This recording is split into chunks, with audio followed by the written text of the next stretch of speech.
En Proverbios 14 estaremos leyendo del versículo 1 al versículo 7. Amén.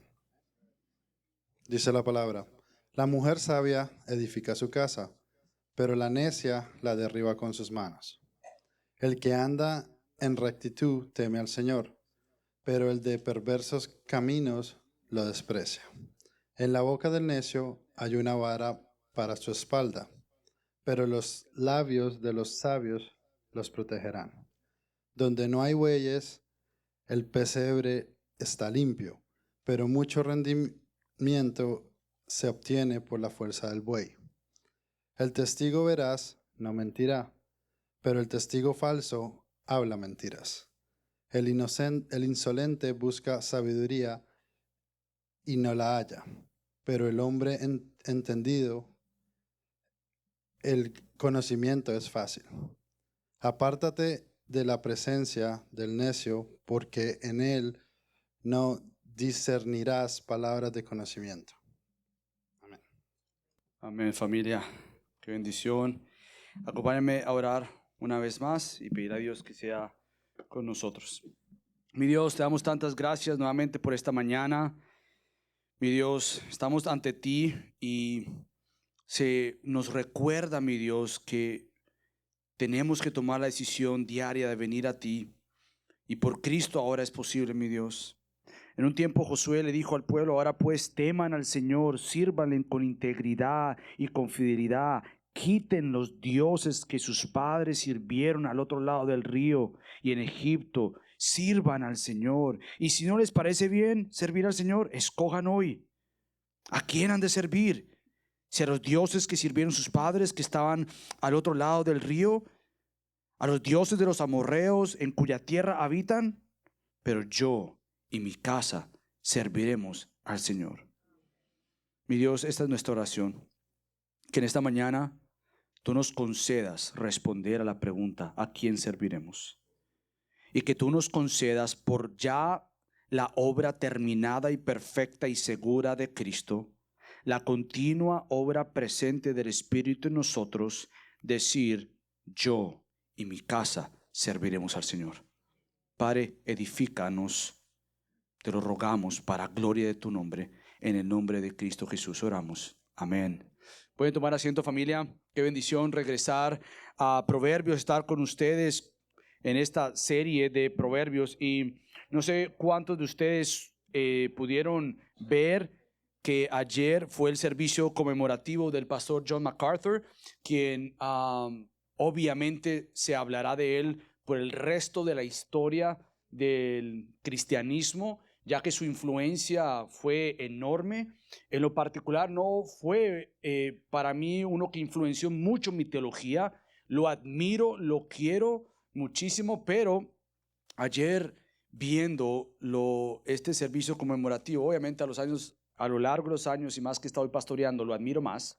He aprendido a ver diferencias que tenemos, pero lo admiro más, lo quiero más y quiero ser más como MacArthur en muchos aspectos. Ayer en el servicio conmemorativo muchos se pararon a hablar de él y obviamente dijeron todo lo que todos nosotros ya conocemos, pero uno de los que se paró ahí al frente y marcó mucho lo que dijo en la vida de mi esposa y en mi vida fue su hijo. Su hijo mayor no habló del teólogo, pastor y escritor que quizás todos conocemos al pastor MacArthur.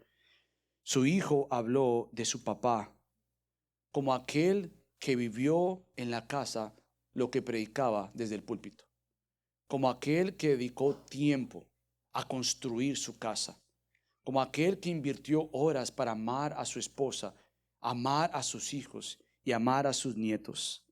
Realmente ayer tenía otra introducción, pero después de ver ese legado de este hombre de Dios, dije: ¿saben qué?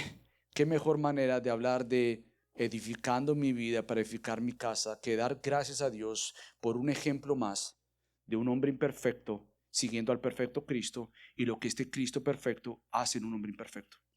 Y por tanto, la pregunta para nosotros sigue siendo la misma: ¿cómo vamos a edificar nuestra vida y cómo vamos a edificar nuestra casa? Realmente es una obra continua, diligente, intencional. No es algo que hacemos el día antes de morir. Por más que si estamos vivos hoy, hagamos la tarea hoy. Pero es una continua obra que requiere esfuerzo, dedicación, entrega, disciplina, cero distracción. Entender que estoy de pasada, que Dios me ha dado una vida. Entender que si estoy casado, Dios me ha dado una esposa. Que si tengo hijos, soy un padre para mis hijos. Entonces, realmente el trabajo de edificar mi vida, para edificar mi casa, es un trabajo de continua dependencia diaria de Dios, de continua búsqueda por más de Dios, de un continuo deseo por dejar un legado que cuando tus hijos, si tienes hijos, tu esposa, si estás casado y mueres antes que ella, tus amistades, no hablen de lo perfecto que eras porque no eres perfecto, pero que hablen de cómo tu vida fue marcada por Cristo para servir a Cristo y cómo dejaste un legado para edificar tu casa sobre la roca Cristo. Entonces la pregunta es, ¿cómo estamos edificando nuestra vida para edificar nuestra casa? Y la pregunta que me hago a esta pregunta es, ¿estamos convencidos como cristianos? Le hablo a la iglesia como cristianos y quizás tú que nos visitas, amigo, tú no conoces a Cristo. Bueno, también te hago la pregunta a ti, ¿qué te cimienta tu vida? ¿Qué te motiva a vivir? ¿Qué legado quieres dejar? Para el creyente, el cimiento, su roca, la motivación primaria es honrar a Cristo. Y para honrar a Cristo tengo que estar convencido de que Él tiene los planos de mi vida como los planes para mi vida. Él es quien fundamenta mi vida, quien la construyó, quien la compró y quien ha dictado los planes, tanto los planos de lo que Él diseñó como los planes para ejecutar una vida transformada cada vez más para el Señor. Entonces, como iglesia estamos convencidos de lo siguiente. Como iglesia estamos convencidos de que queremos y estamos en el negocio de quitar lo malo.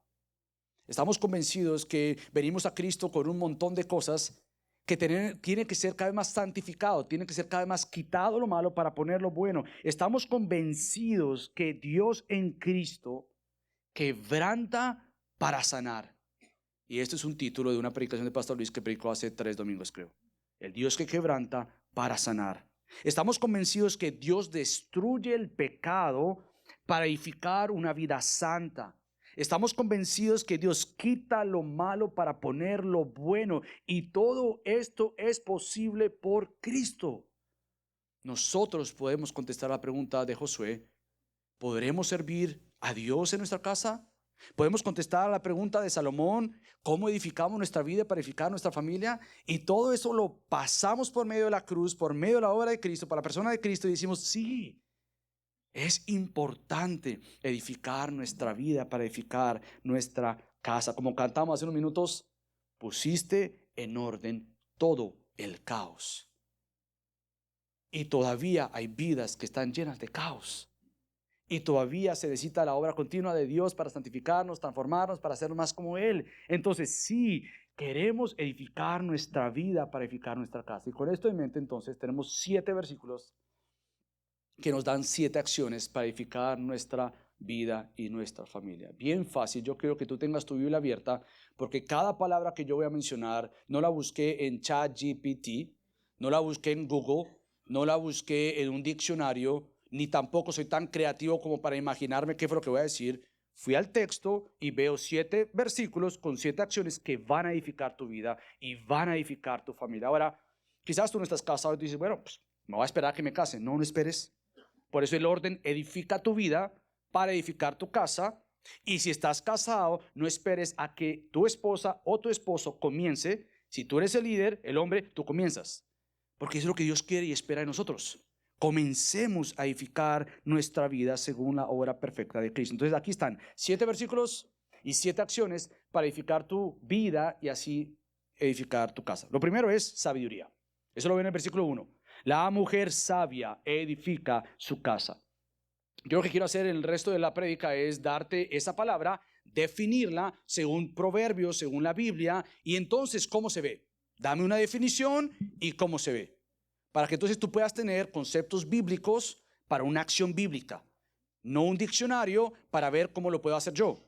La Biblia te dicta cómo vivir y el Dios de la Biblia te ayuda a vivirlo. Entonces, ¿qué es sabiduría? Y lo hemos visto a lo largo de Proverbios. Bueno, así en palabras básicas y rápidas, la sabiduría no es solo lo que se conoce, es la práctica de lo que se conoce. O sea, sabiduría es, nuevamente, yo tengo que conocer y entender, Pero no simplemente es llenar mi cerebro de información.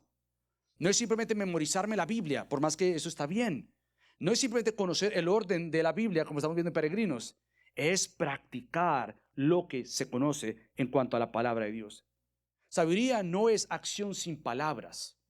Sabiduría es entonces palabras que toman hechos reales y que se hacen visibles a otros. Entonces, esta mujer sabia edifica su casa. Y una de las cosas que hemos visto a lo largo de Proverbios es que la sabiduría está ligada, está conectada, está íntimamente relacionada con la obediencia. ¿Por qué? Bueno, porque la sabiduría de Dios tiene que llevarte a vivir para Dios. Entonces, la sabiduría nuevamente no es solamente conocimiento, es conocimiento práctico, pero esta obediencia está ligado a ese conocimiento. Entonces, si tú conoces a Dios y conoces su palabra, se espera que la sabiduría el cual tú profesas tener y creer de Dios te lleve a vivir para Dios. El fundamento de una vida edificada es sabiduría de Dios en lo práctico, en el día a día, en el crecer, en el poco a poco. Entonces, Salomón vuelve a hacer algo que ya lo ha hecho a lo largo de Proverbios, es contrastar, ¿verdad? Hemos visto que él contrasta, da un ejemplo con algo que no debemos seguir. Esto sí está bueno, esto está malo. En este caso, él vuelve a contrastar a la mujer sabia con la necia. En esta ocasión lo que hace Salomón y contraste está en lo que hace con su casa. Esta mujer sabia, ¿qué hace? Ella edifica su casa. Entonces, a lo largo de Proverbios, lo hemos visto en Proverbios 9, versículo 1, capítulo 11, versículo 16, capítulo 12, versículo 4, lo veremos en capítulo 18, versículo 22, 19, 14 y obviamente el que todos conocen y es Proverbios 31, que habla sobre la sabiduría de Dios. Todos esos versículos que hemos visto y que veremos, lo que muestran es el rol de la sabiduría de Dios en la vida de una mujer, porque estamos hablando de una mujer, y lo que hace en esta mujer, esta sabiduría de Dios. Cuando la mujer se viste de la sabiduría de Dios, se convierte en lo que ya hemos visto y seguiremos viendo. Hemos hablado de una mujer virtuosa, una mujer agraciada, una mujer ayuda, idónea, una mujer prudente y una mujer, como Proverbios 31 dice, hacendosa. Entonces, nuevamente, esta mujer que edifica su casa, quiero ayudarte a entender, querida mujer, no es una mujer perfecta. Entonces ya todas pueden respirar. Ay, qué bueno. Ay, yo pensé que con toda esta hacendosa, virtuosa, agraciada, ayuda idónea, prudente y hacendosa, uy, pastor, no sé qué mujer está hablando porque esa no soy yo. Qué bueno. Pero lejos de ser una mujer perfecta, lejos de ser una mujer que puede ser muy típico y muy fácil de ser suficiente en sí misma o independiente, fuera de todo esto, es una mujer que con la sabiduría de Dios busca edificar su casa. Precisamente lo que hace edificar su casa no es que ella es la mujer maravilla, no es la que tiene todo en control. Lo que hace que esa casa sea edificada es que ella tiene la sabiduría de Dios. Lo que hace que esa casa se edifique, se construya, es precisamente que la sabiduría de Dios la acompaña. La sabiduría de Dios la ha vestido, la sabiduría de Dios la persigue y ella persigue la sabiduría de Dios. La sabiduría de Dios ha tocado la puerta de su casa y ella la ha abierto. La sabiduría de Dios está en la mesa con ella. Ella anda con la sabiduría de Dios. Por ende, su casa es edificada porque su vida ha sido edificada con la sabiduría de Dios. A diferencia de la mujer necia, es aquella que no reconoce y necesita de Dios. La mujer sabia se humilla ante Dios, necesita de Dios, glorifica a Dios y por ende edifica su casa. Pero no es así esta mujer necia que Salomón acaba de explicar. La mujer necia, a diferencia de esto, ella no se viste de sabiduría de Dios, más bien ella se viste de su propia sabiduría. Ella no se viste de ser esta mujer, nuevamente que mencionamos, agraciada, llena de la gracia de Dios. Más bien, ella se viste de aquello que ignora a Dios y rechaza a Dios. Ella no depende de la fortaleza de Dios que viene por la sabiduría de Dios. Ella se fortalece en sí misma. Ella no edifica su casa, ella avergüenza a su marido. Ella no es prudente porque no sigue la sabiduría de Dios. Ella es imprudente. Ella no está siendo aquella hacendosa para edificar su casa. Ella está velando por sí sola y por sí misma y esto es egoísmo. Ella, mujer necia, es egoísta. Y por ende, no voy a pensar dicha mujer que va a construir su casa. Salomón dice al contrario. La mujer sabe edifica su casa, pero la necia la derriba con sus manos. Alguien más no la derribó. La mujer necia derriba su casa con sus propias manos. Entonces, lo que estamos hablando acá es, en términos de construir, la obediencia edifica, pero la desobediencia destruye. Ahora, ¿cómo se ve entonces esta mujer sabia? Si acabamos de dar una definición, que la sabiduría de Dios es lo práctico, el conocimiento practicado. Bueno, la sabiduría en una mujer sabia es una mujer que reconoce sus necedades.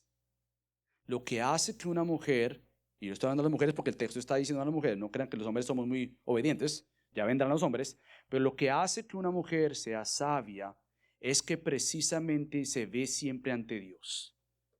Y ella entonces, como mujer sabia, ella reconoce sus necedades que destruyen su vida y su casa. Ella está más alerta, preocupada, intencionalmente vigilando, no sus hijos, lo cual es importante, no su esposo, lo cual es importante, no la casa y la decoración y la comida, el mercado, lo cual todo lo que ustedes hacen, queridas amadas, todo esto es importante, la ropa, todo eso es importante. Principalmente la mujer sabia es la que no quita sus ojos de su corazón engañoso. Ella quiere reconocer sus necesidades ante este gran Señor, pero no simplemente es que las reconoce. Sí, pastor, yo sé que yo estoy haciendo esto mal y ya. Eso es parte de. Ella la reconoce porque tiene la sabiduría de Dios y se ve ante Dios, y por lo tanto la mujer sabia que edifica su vida y su casa es la que reconoce sus necesidades, pero a la misma vez corre a su Señor. Busca ayuda de su Señor. No se queda con esas necesidades. Ella sabe que tiene necesidades. Ella no es perfecta, porque si llegara a ser perfecta le ha quitado al lugar al Dios perfecto. Eso es imposible. Ella sabe que es una ovejita más delante de este gran Salvador y este gran Señor. Ella sabe, ella lucha, ella pelea con su propio pecado. Ella quiere edificar su vida ante la sabiduría de Dios y quiere edificar su casa. Por lo tanto, su prioridad es: yo quiero reconocer mis necesidades y quiero buscar la ayuda del Señor para cambiar mis necesidades. Ella las reconoce para cambiar. El teólogo Bruce Walk, me encantó cómo lo explicó. Ella, hablando de la mujer, aporta y vela por el bienestar material y espiritual del hogar. Obviamente esta mujer, sea que trabajes fuera de la casa o estés dentro de la casa, tú, sea que trabajes y tengas que ayudar a la casa o estés dentro de la casa, tú guardas que el mercado no se gaste, que no se gaste de más. Tú estás velando por el bienestar de tu casa. Tú eres una mujer prudente al comprar. O al trabajar, eres prudente saber cuánto vas a trabajar para no destruir tu casa. Entonces, nuevamente, la mujer prudente vela por el bienestar material en ese sentido y espiritual del hogar. Una buena esposa, escuchen esto, queridos hombres, no es un asunto ligero. Porque ella edifica o derriba al esposo y al hogar. Entonces, nuevamente, hay ciertas acciones que, queridas mujeres, Dios quiere destruir de tu vida porque te están destruyendo a ti primero que todo. Están destruyendo tu hogar, o eventualmente, si no estás casada, destruirán tu hogar, destruirán tu vida y deshonrarán a Dios. Entonces Dios está en la tarea de destruir para edificar. Eso lo vemos en toda la Biblia. ¿Qué actitudes son aquellas de esta mujer sabia que tiene necesidades y quiere cambiar? Bueno, por ejemplo, podríamos mencionar, y lo hemos visto a lo largo de Proverbios, estas acciones que llevan a destruir un hogar son palabras destructivas. Y lo vamos a ver eventualmente, que también Salomón lo menciona en este mismo capítulo 14. Palabras destructivas, amargura sin sanidad. No estamos diciendo que obviamente tu matrimonio ha sido perfecto y tu vida ha sido perfecta. Eso nadie lo ha tenido. Pero si hay amarguras por algún evento en el atrás o en el presente y está escondidito, tarde o temprano tú vas a ver que te está destruyendo a ti y va a destruir tu hogar, si no es que ya lo está destruyendo. Amargura sin sanidad, ira explosiva, resentimiento oculto, pereza a ayudar o pereza en lo espiritual, te va a destruir tu familia. Prioridades egoístas, esto se trata de mí y para mí y por ende todo es humano que yo quiero. Y algo importante, falta de comunicación. Entonces, estas acciones ilustran que una mujer que quiere edificar su casa y no destruir su casa es una mujer nuevamente que se ve ante este Dios sabio y pide la ayuda del Dios sabio, depende del Dios sabio y se somete al Dios sabio porque quiere glorificar al Dios sabio. Ella anhela edificar su casa.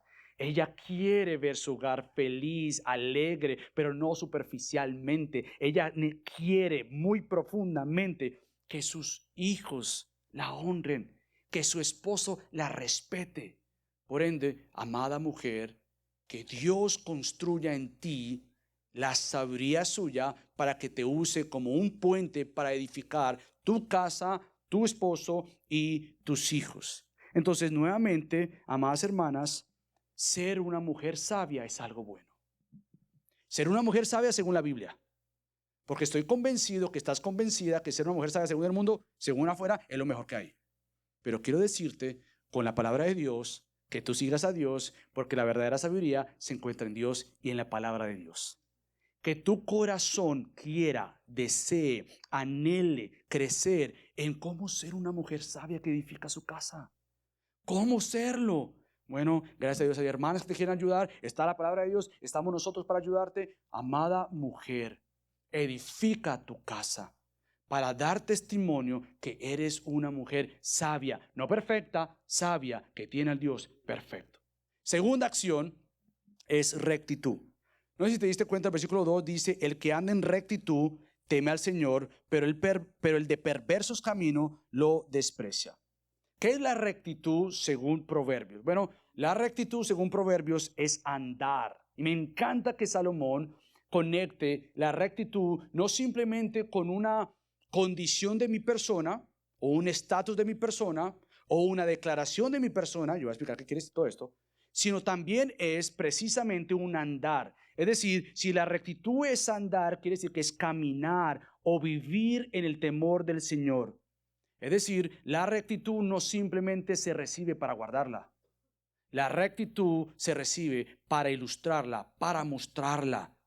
De aquí que nuevamente Salomón a lo largo de Proverbios va a decir que la rectitud es un andar, es una continua búsqueda y una creciente práctica de escoger el camino de la rectitud que viene por la senda del temor del Señor. Entonces, mis hermanos, si una mujer puede destruir su hogar por la falta de sabiduría, queridos hermanos, nosotros podemos destruir nuestro hogar en un solo segundo por no vivir sabiamente en la rectitud del Señor. Si nosotros no vivimos en la rectitud del Señor, si no caminamos o andamos en la rectitud del Señor, nuevamente nosotros también podremos destruir nuestro hogar que Dios nos ha entregado y destruir la vida que Dios nos ha dado. Estas dos acciones, tanto la sabiduría como la rectitud, están íntimamente relacionadas en la Biblia y en Proverbios. Rectitud y la sabiduría están íntimamente relacionadas con el temor del Señor. Además, yo quiero darte un ejercicio matemático. Yo no soy matemático, además me cuesta mucho. Pero pensando en esto, es claro en Proverbios que si tú sumas lo que es la sabiduría más la rectitud, igual a el temor del Señor. Sabiduría más rectitud es sabiduría en ese sentido práctico. ¿Qué quiere decir esto? Es el temor al Señor. Cuando yo ando en rectitud y cuando ando sabiamente, lo que quiere decir es que estoy andando según el temor del Señor. Es decir, según esta búsqueda de honrarle con toda mi vida. La gran pregunta que yo me hago es ¿cómo nosotros despreciar a aquel glorioso Dios que no nos ha rechazado, pero que nos ha abrazado con su perdón y su amor? ¿Cómo no rechazarlo? ¿Cómo rechazarlo? No lo vamos a rechazar porque precisamente nos ha entregado su perdón. Entonces, el discípulo de Cristo camina según la rectitud de Cristo. Es decir, nosotros hablamos que la rectitud, la justicia se te ha dado o teológicamente se te ha imputado. Y podemos hablar tanto de lo que es y significa que la rectitud de Cristo se me ha imputado, lo cual es glorioso, es el evangelio. Por Cristo ha sido declarado justo. ¡Wow! Gloria a Dios. Estoy delante del trono de Dios y Él me dice, recto estás, Michael. Excelente. Eso es parte buena de una buena doctrina que nosotros abrazamos y creemos. Ahora bien, la rectitud imputada a tu vida, o otorgada a tu vida, o dada a tu vida, es una rectitud vivida. ¿Cómo vivir según la rectitud que se te ha otorgado? ¿Cómo vivir según la declaración gloriosa de que pon tu nombre ahí, ha sido declarado justo según la rectitud de alguien más y este es Cristo? ¿Cómo vivimos entonces a la luz del glorioso evangelio que se me ha dado la rectitud de Cristo? Nuevamente, siguiendo sabiamente a Cristo. ¿Y cómo no es seguir sabiamente a Cristo? Bueno, Salomón dice, el de camino perversos. Ese no sigue la rectitud de Dios, no vive según la rectitud de Dios. Un teólogo decía, el plural, caminos, sugiere que la persona que desprecia al Señor no tiene un rumbo fijo, sino que vaga de un lado a otro conforme a sus pasiones. No seguir la rectitud del Señor, no andar según la rectitud del Señor, es andar estando perdidos con un camino a la destrucción. No seguir la rectitud del Señor te va a llevar a destruir tu vida y por ende destruir tu familia. Es como, no sé si tú has tenido la oportunidad de ver a alguien o conocer a alguien que consume una sustancia adictiva. Cuando una persona está con una sustancia adictiva, tú sabes que esta persona no tiene todos sus sentidos bien ubicados. Está perdido en ese sentido. No tiene orientación. Es más, tú lo ves que no tiene control de su cuerpo por sus movimientos. Una de las cosas más tristes es que pierde el uso del razonamiento. Y otra cosa bien triste es que tiene su vista perdida. Te mira pero no te mira. No sabe para dónde va. Y muy triste es que esta persona rechaza cualquier tipo de ayuda. Así es una persona que rechaza al Señor, que rechaza andar en la rectitud del Señor. Anda perdido, sin dirección, anda destruyéndose y destruyendo a otros, porque precisamente no se humilla para buscar la sabiduría del Señor. Por ejemplo, ¿cómo se ve entonces no andar según la rectitud del Señor, que teme al Señor? Bueno, nuestra ira también, queridos hermanos, es una ira que se somete al Señor en el sentido de ser controlada por Dios, o es una ira que te controla a ti para pecar ante Dios. Adicción al trabajo, ¿qué es más fácil? ¿Entregarme a levantar una oficina, un negocio, que entregarme a levantar un hogar?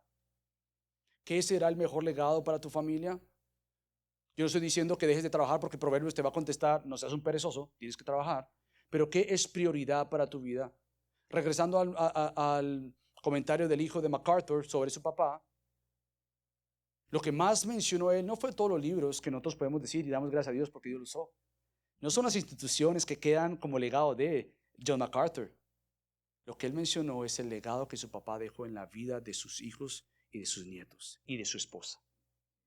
Por lo tanto, andar en la rectitud del Señor me lleva a andar como el Señor, me lleva a pensar en prioridades. ¿Le entrego toda mi vida a mi trabajo y olvido a los que están en mi casa? O, como hemos visto en Proverbios, andar en la rectitud del Señor es huir de cualquier manera de coquetear con alguien que no sea tu esposa. Pero pastor, no sea tan exagerado, la miré nomás. Esas miradas te van a destruir, créemelo, te van a destruir. Todo aquello que es contrario al Señor te va a destruir y va a destruir tu hogar. Lo hemos mencionado en varias veces y yo sé que hay quizás algunos jóvenes acá que no consulten con sus papás, pero hay aquello que las personas miran en la internet y en la pornografía. Eso no es no pecar. Eso es no decir, bueno, pastor, pero yo no estoy cometiendo adulterio. Estás pecando, te estás destruyendo, estás robando la imagen que Dios te dio. Y por ende está destruyendo tu vida, el valor que Dios te ha dado, y por ende tú estás destruyendo la vida y el valor de alguien más, la cual es un objeto para ti, y no simplemente te está destruyendo, pero está destruyendo tu hogar. Todo aquello que no es según la rectitud del Señor te va a destruir, pero todo aquello que según la rectitud de Dios te va a edificar. ¿Y en qué negocio estás? ¿En destruirte o que el Señor te construya? ¿En destruir tu hogar o en edificar tu hogar? Porque nuestro Dios es un Dios que te ha dado su rectitud para que tú puedas probar lo bueno y glorioso y hermoso es que Él construya tu vida un día a la vez, no ya completos, porque seremos un día completos y perfectos como Él, pero mientras tanto, andar cada vez más según el Señor. Eso es andar en rectitud, va a edificar tu vida. Tercero, protección.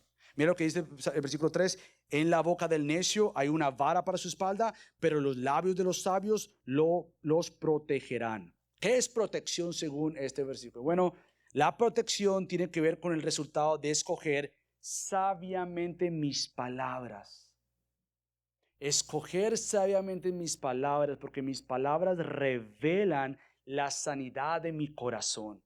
¿Para qué? para edificar, para construir, para exhortar y por supuesto para alabar a Dios. Una de las cosas que pensando en esto, la Biblia da ejemplos como por ejemplo lo que se le pone al caballo, esta brida que se le pone al caballo, ¿para qué? Para que lo dirija, para que lo frene. Bueno, nosotros somos protegidos cuando somos dirigidos por Dios para frenar nuestra boca. Santiago es claro en esto y no, obviamente no puedo evitar pensar en Santiago y leer Santiago, porque Santiago es muy claro en cuanto al peligro y el dolor que causa una boca no controlada. El dolor que causa una boca sin frenos, el dolor que causa unos labios sin control. Santiago dice en Santiago 3, 5 al 6, pues qué gran bosque se incendia con tan pequeño fuego. También la lengua es un fuego, un mundo de iniquidad. La lengua está puesta entre nuestros miembros, la cual contamina todo el cuerpo, es encendida por el infierno e inflama el curso de nuestra vida. Es un mal turbulento y lleno de veneno mortal. Cuando la boca no se controla, cuando los labios no se frenan, ella misma se convertirá en una vara para nuestro orgullo. La palabra que traducimos acá, espalda, literalmente es orgullo. Y lo traducimos por la espalda por el uso de la vara, pero en realidad lo que quiere decir aquí es la misma lengua, la misma boca se convierte en una vara para mi orgullo. Tanto hablar me va a causar problemas. Tanto maltratar me va a causar dolor y por ende dolor a otros. Ahora, yo quisiera explicar esto porque hace 2 domingos atrás creo que vimos el uso de la vara. Obviamente este versículo no menciona la misma palabra que es traducida en el capítulo 13, versículo 24. No es la misma palabra, aunque en español se traduce vara. Este versículo está usando una palabra que solamente aparece 2 veces en el Antiguo Testamento. Aparece aquí y otra vez aparece en Isaías capítulo 11, versículo 1 y dice así Isaías 11:1. Un retoño brotará del tronco de Isaí. Ahí no se tradujo vara, pero se tradujo como tronco. A mí me encanta cómo lo hace la versión de la nueva, la NIV, la nueva versión internacional. Exacto. Lo traduce así. De la boca del necio brota arrogancia. Los labios del sabio son su propia protección. Entonces, la manera en que lo tradujeron acá, esta palabra que es traducida en la Nueva Biblia de las Américas como vara, es traducida acá como brota. De la boca del necio brota, surge arrogancia y obviamente porque también puede ser traducida como tronco, es por eso que creo que la versión de la Nueva Biblia de las Américas lo traduce como vara. Independientemente de lo que quiere decir esto es que una boca no controlada ni labios con frenos se convertirá en una vida que evidencia orgullo que se trae dolor a sí mismo. No simplemente hieres a otros con tus palabras, principalmente ofende a Dios, pero también te estás ofendiendo, en ese sentido te estás hiriendo. Es tu propia vara, es tu propio dolor con la boca no controlada que dañan tu corazón y dañan a otros a tu alrededor. Entonces, tu propia boca expresa orgullo y se convierte en una vara para sí mismo. Entonces, ¿cómo yo me protejo de labios que en vez de edificar destruyan?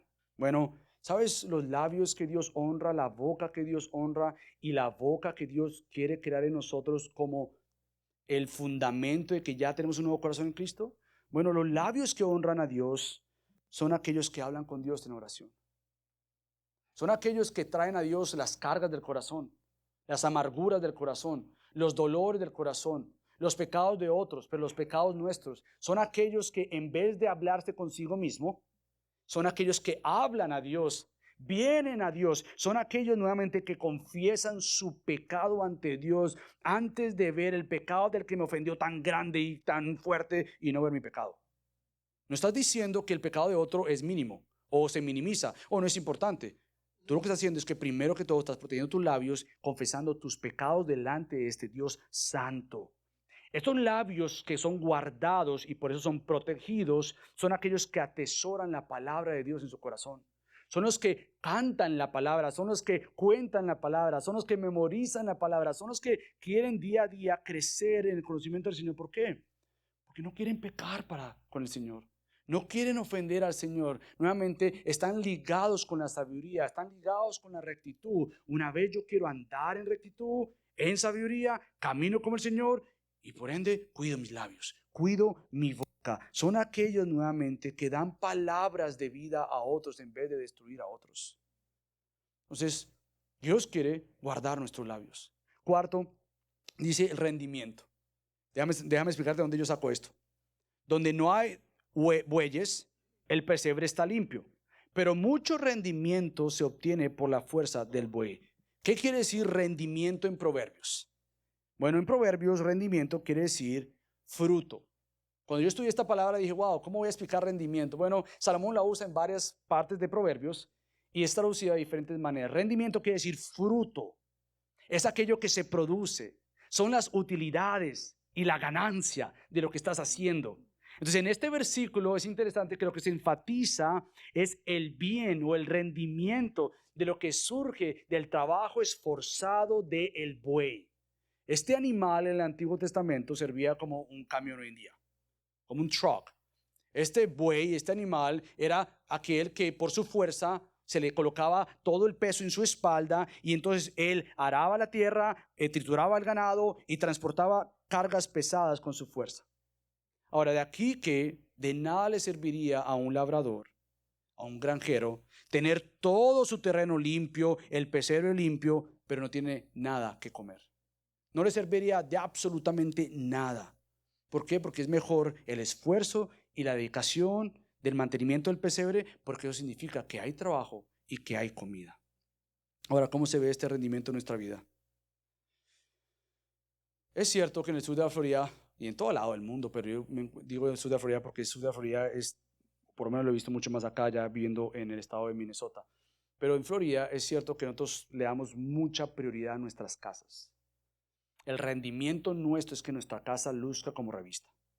Y yo no estoy diciendo que eso está mal. Pero puede ser que muchas veces nosotros pensemos que yo puedo contratar a alguien para que me construya la casa de mis sueños.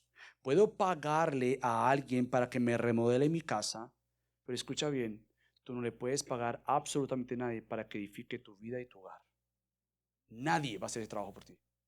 Y cuando yo hablo de rendimiento según Proverbios, es que nosotros tenemos una pereza, una negligencia, un después para lo espiritual, para mi hogar, que para las cosas materiales. ¿Qué prefiero yo?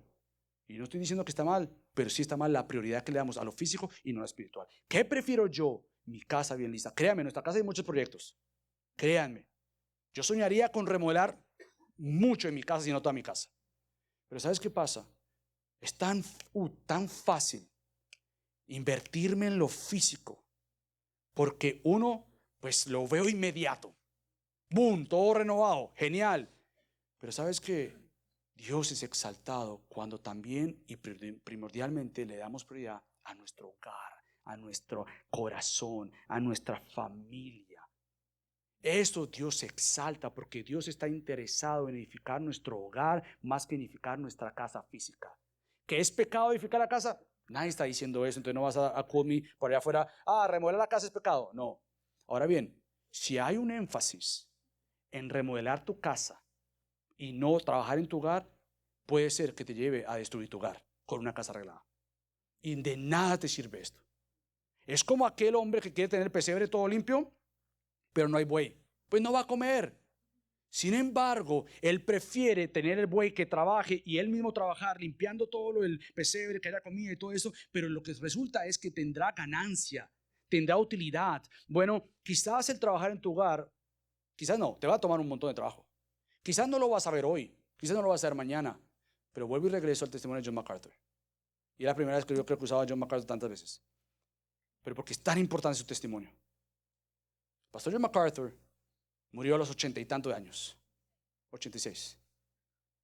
Y el pastor John MacArthur, el legado que escuché anoche, no fue de hace 2 años. Lo cual no es malo, comienza. Tú y yo no sabemos cuánta vida Dios nos va a dar. Y es un día a la vez. Pero quiera Dios que si Dios nos lleva mañana se diga de nosotros, ese individuo quiso dejar un legado mayor.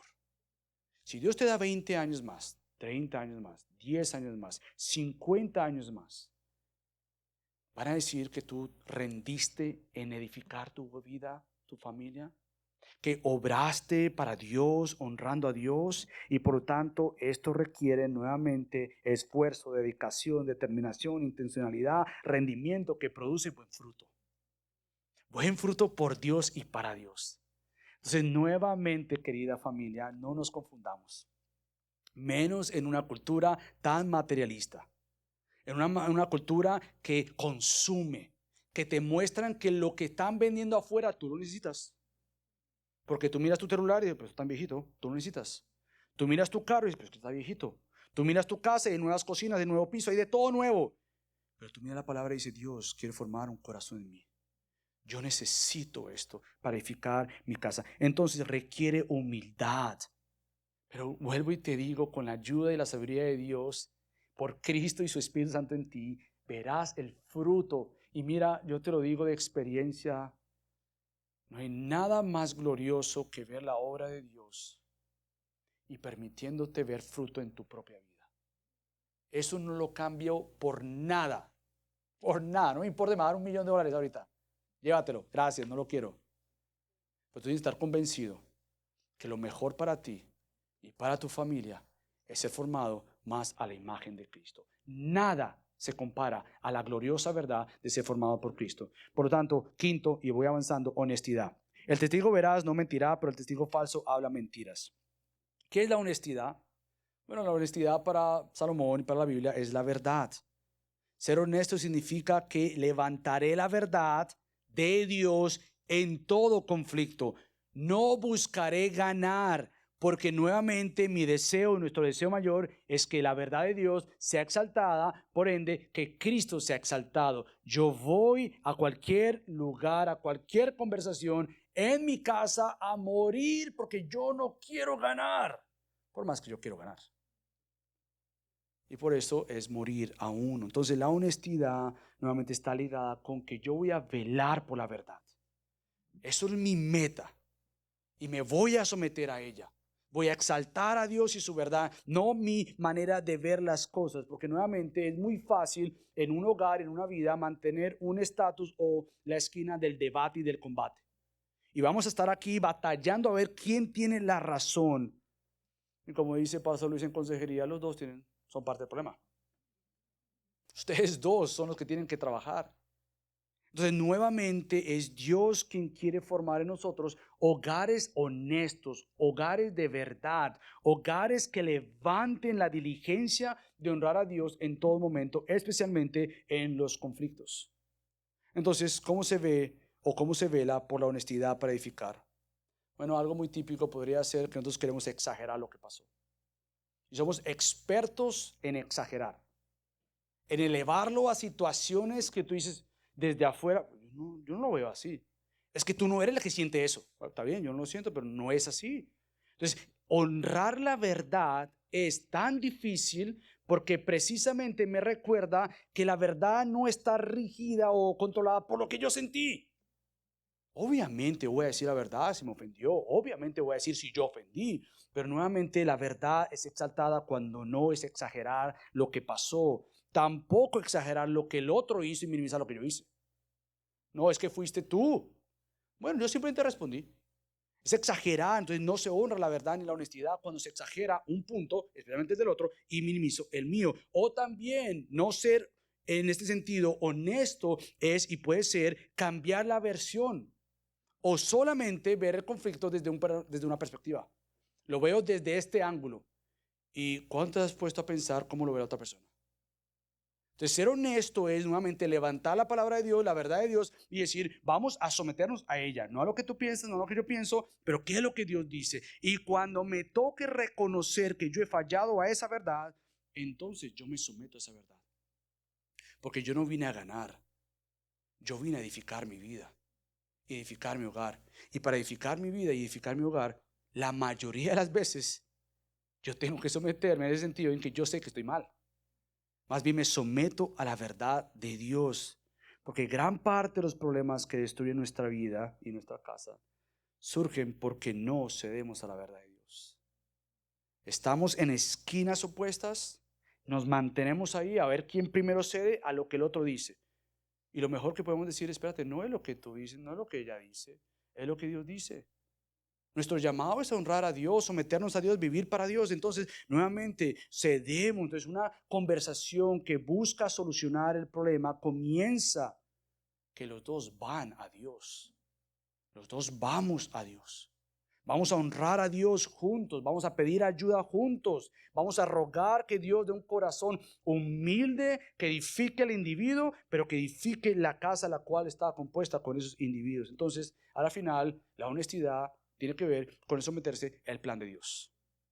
Voy a ser honesto a levantar la verdad, y cuando la levanto como una bandera, quiere decir que yo me someto ante ese que estoy proclamando. Entonces, sexto, entendimiento. El insolente busca sabiduría y no la halla, pero para el hombre entendido el conocimiento es fácil.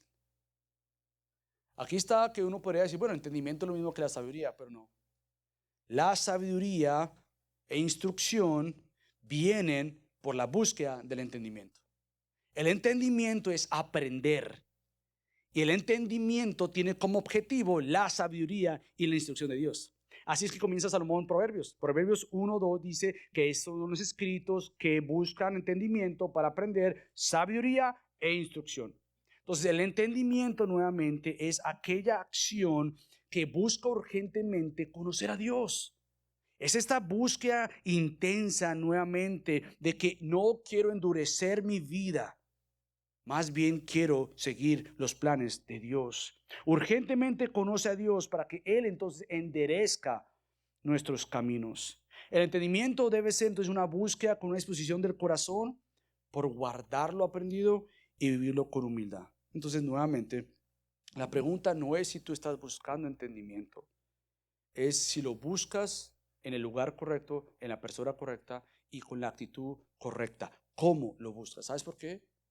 Porque el insolente de Proverbios 14:6 busca el entendimiento, pero no la halla. Y la gran pregunta del millón es cómo este insolente no halla esta sabiduría o este entendimiento. ¿Por qué no la halla? Bueno, su arrogancia le impide humillarse ante la revelación de Dios, de esa realidad, a través de sus sabios inspirados, y lo ciega la verdad revelada acerca de la piedad y la ética. Quiere decir lo siguiente. Este hombre busca entendimiento elevándose a sí mismo o elevando lo que otros dicen a la par de Dios. Y ahí no se va a hallar el entendimiento de Dios.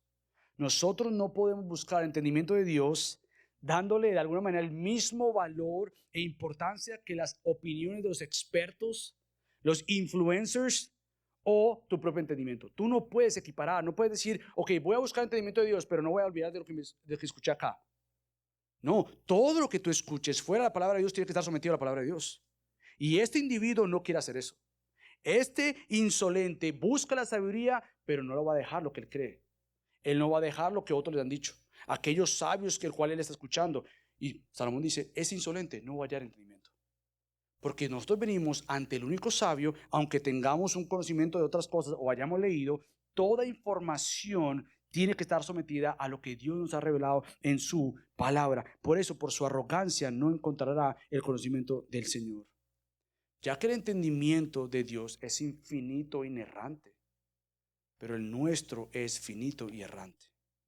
Entonces, nuevamente, nuestro Dios nos busca para que nosotros podamos entender con un corazón humilde y enseñable. Esa es la oración. Señor, yo quiero buscar sabiduría. Yo quiero buscar entendimiento, pero quiero buscarlo con un corazón humilde, enseñable, que está dispuesto a ser obediente. ¿Cómo se hace esto? Bueno, primero tienes que ver que hay circunstancias difíciles que has vivido o quizás que estás viviendo, porque precisamente hay algunas circunstancias en las cuales tú no te has sometido a Dios. Lo primero que tú tienes que ver y entender, mira, yo estoy en una situación y estoy en esa situación. ¿Por qué estoy en esa situación? ¿Qué es lo que yo he hecho que ha contribuido a la situación en la cual yo me encuentro? Que yo no puedo culpar al de allá, ni mucho menos culpar a Dios. Yo tengo que verme y entender precisamente por qué estoy acá. ¿Qué contribuí yo? ¿Qué traje yo a este asunto? Y segundo, será mejor y mucho más fácil seguir el entendimiento de Dios que seguir tus propios entendimientos. Entonces, lo mejor que puedes hacer es examinarte, como siempre lo hemos dicho en Gracia sobre Gracia. ¿De qué manera vives tu vida? ¿Cómo estás dejando que el entendimiento de Dios reine sobre tu vida? ¿Buscamos día a día el entendimiento de Dios en su palabra o lo buscamos en otro lugar o en otras personas fuera de Dios? ¿Estamos convencidos de que Dios quiere darnos su entendimiento para que entonces nuestra vida y nuestra familia sean edificadas y construidas? Una vez entonces tú tienes la respuesta a todo esto, el último punto se hace obvio. Apártate del mal. Por eso es que Salomón concluye esta primera sección del capítulo 14 diciendo lo siguiente: apártate de la presencia del necio, porque en él no discernirás palabras de conocimiento. ¿Ok? El insolente busca sabiduría sin olvidar el camino del necio. No lo vas a encontrar. ¿Ok? Yo no quiero seguir al necio. Entonces, ¿qué hago? Apártate. Apártate es la acción final de concluir que todo esto es cierto. Si todo lo que hemos visto en el capítulo 1 al 6 es cierto, obviamente la respuesta es: apártate de todo lo que te aparta de Dios. Huye.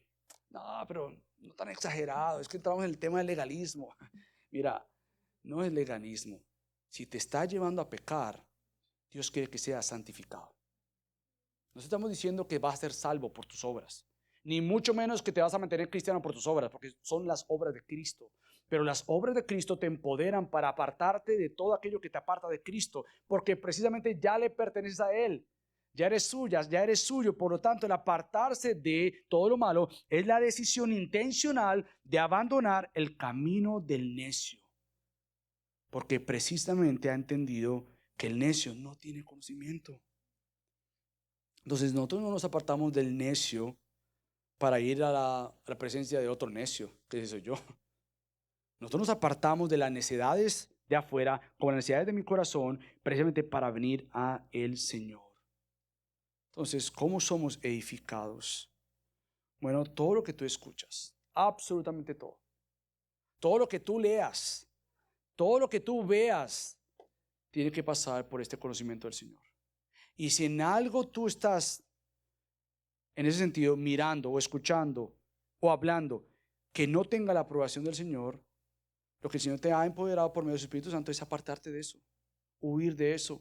El Evangelio es tan poderoso, tan cierto, tan real, que tiene que verse en vidas transformadas, edificadas, que edifican su hogar. Es un poder capaz de hacerte más como Él. Este poder de Dios te capacita, te da la valentía, el coraje, la certeza de que seguir a Cristo es lo mejor que hay, porque no hay nada mejor que ser amado por Cristo. Entonces, para el necio no simplemente es buscar la necesidad de afuera, es buscar qué necesidades hay en mi corazón. Y al apartarme de estas, decido apartarme porque precisamente Dios está en el asunto de quitar lo malo y poner lo bueno. Esto es lo que nosotros llamamos santificación. Ser más como Cristo, apartándome de todo que no luce como Cristo. Entonces ahí están 7 acciones que puedas en grupos de comunidad. Todos los líderes de grupos de comunidad recibieron a las 9 de la mañana las preguntas que contestaremos en grupos de comunidad. Y podremos hablar y aplicarlo y ser reales y decir: venga, edifiquemos nuestra vida, edifiquemos nuestro hogar, porque Dios quiere glorificarse en vidas edificadas por su poder. Y querido amigo, no pienses que tú vas a poder hacer estas 7 acciones por tus propias fuerzas y concluir que puedes edificar tu familia o tu vida. Esto lo hace Dios. Y para comenzar a edificar tu vida, el primer paso, ¿sabes cuál es? Reconocer que has estado necio delante de este Dios Santo. Y para reconocer que has estado necio delante de este Dios Santo, tienes que arrepentirte de tus necedades, pecados. Pero arrepentirte quiere decir que tú reconoces que Cristo es el único glorioso Salvador y Señor y te rindes a Él porque hay vida en Él. Queremos guiarte en esto. O sea, aquí o en un grupo de comunidad, que tú tomes la decisión de decir: ¿sabes qué? Yo quiero edificar mi vida y edificarlo en Cristo, porque Cristo ha entregado su vida para perdón de pecados. Y la iglesia, igualmente, si ya creemos esto, vivamos para Él. Porque Dios nos ha capacitado con su glorioso evangelio para vivir este glorioso evangelio. Así que acompáñenme a la familia. Padre Dios, te damos tantas gracias por tu palabra. Te damos gracias, mi Dios, por estar en la tarea de edificar nuestras vidas, de sanar nuestras vidas, de cambiar nuestras vidas. Mi Dios, todo esto es fruto glorioso de la obra gloriosa de Cristo. Podemos ver cambios porque Cristo se entregó en una cruz. Podemos experimentar el cambio porque Cristo fue resucitado de la muerte. Podemos cambiar porque Cristo está sentado con toda autoridad para decirnos: te amo tanto como para dejarte como te encontré. Así que gracias por la obra de nuestro Dios de santificarnos. Gracias, mi Dios. Te amamos. En el nombre de Cristo Jesús oramos. Amén.